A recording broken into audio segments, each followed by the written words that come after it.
factor Xa inhibitors are a recent hot item. Dabigatran has just been approved for stroke prevention in patients with atrial fibrillation, and now in the New England Journal of Medicine, there is news that rivaroxaban is useful for symptomatic venous thromboembolism.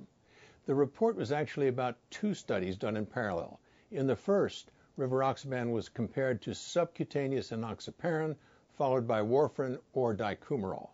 In the second, rivaroxaban or a placebo was continued after 6 to 12 months of treatment were over, the outcome being recurrent embolic events for both studies. In the head-to-head comparison with anticoagulation with warfarin, rivaroxaban was non-inferior with respect to the primary outcome, but rivaroxaban in the second study was also superior to placebo. Remember that rivaroxaban is a once-daily pill that does not require monitoring. Now it's been shown to offer a simple approach to short-term treatment of venous thromboembolism and a superior continued treatment strategy rather than simply stopping anticoagulation. I'm Peter Block with a CardioSource Heart Minute.